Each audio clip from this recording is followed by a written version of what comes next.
Bom dia, pessoal!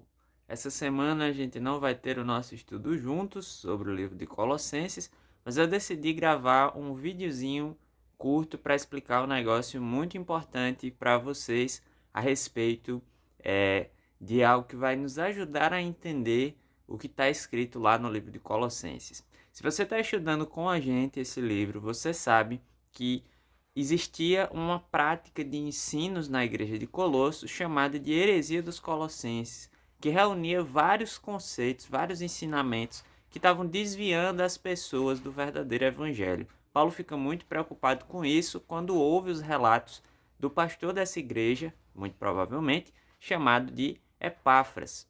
Esse cidadão vai até Roma e fala para Paulo que a igreja está sendo submetida a algumas coisas que estão levando ela para um caminho que ele não gostaria como pastor.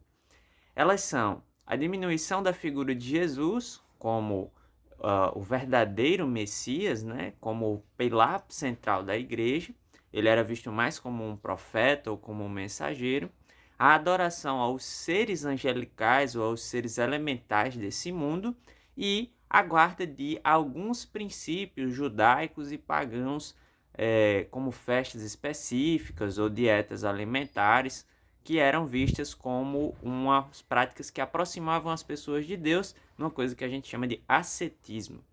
Mas uma coisa fica muito clara quando a gente vai estudar a heresia dos Colossenses, que é um princípio que vai ser mais forte lá para frente na história do cristianismo, ali entre o primeiro e o segundo século, chamado de gnosticismo.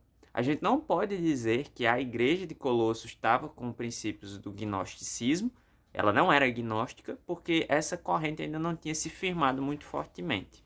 Mas ali você já enxerga um cheirinho, como a gente diz aqui no Nordeste, de algumas práticas ligadas ao gnosticismo. Ele vai apresentar depois.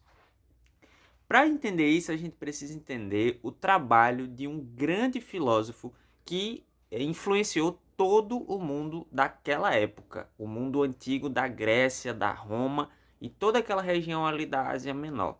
O trabalho do filósofo Platão. Ele foi um filósofo grego que viveu ali entre a época de ouro da Grécia Antiga, mais ou menos no século 5 a.C., e o trabalho do Platão ele é super importante para a gente entender coisas que ainda estão na igreja até hoje. Platão não era da igreja, a igreja nem existia nessa época, Jesus não tinha nem nascido. Na verdade, esse é o período que a gente chama de hiato entre o Velho e o Novo Testamento, um período de mais ou menos 500 anos até a morte do profeta Malaquias e o nascimento de Cristo. E Platão veio no mundo justamente nessa época, ali na região da Grécia. E ele foi influenciado pelo trabalho do filósofo que a gente não sabe se foi de verdade, se foi uma criação dele, se existiu ou se não existiu, que é o chamado Sócrates. E Platão defendia uma coisa muito interessante. Ele defendia que o mundo era dividido entre o mundo das ideias e o mundo das sensações. E isso é muito, muito, muito, muito chave para a gente compreender alguns dos pensamentos que ainda existem na igreja hoje. Para ser bem rápido e bem didático, Platão dizia que existiam duas realidades. Vamos pegar, por exemplo, esse meu óculos aqui. Platão dizia que esse óculos existe primeiro no mundo das ideias, o mundo ideal, onde existe um óculos perfeito.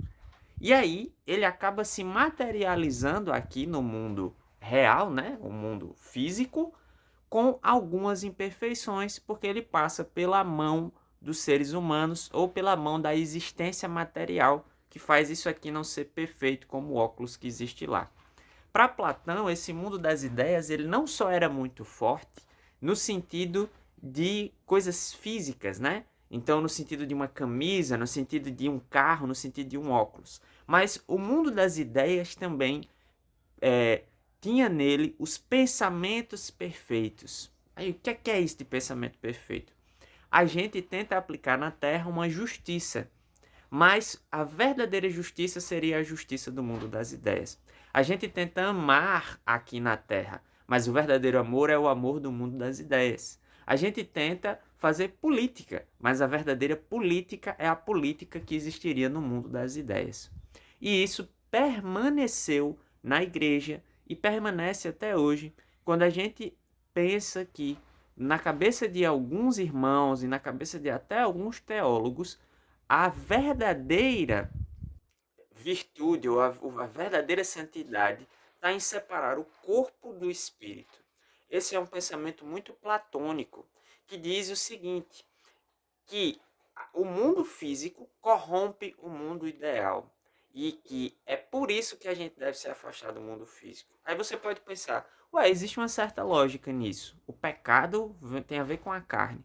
Mas não é só isso, pessoal.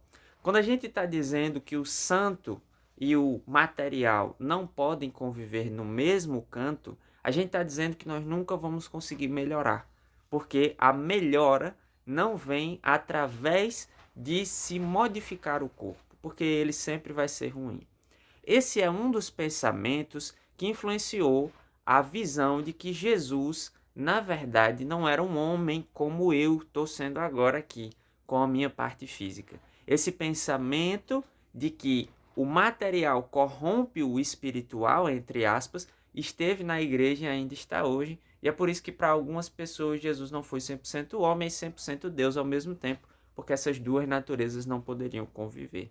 Essa era uma das coisas que faziam a heresia colossense diminuir a figura de Cristo, porque se ele era perfeito, ele não poderia ser homem, mas Paulo fala exatamente o contrário. Se ele não fosse homem, ele não poderia morrer pelos homens e cancelar o nosso escrito de dívida que estava apontado pela lei do Antigo Testamento.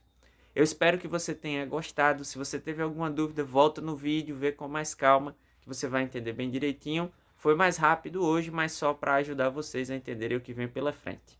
Fiquem com Deus, pessoal!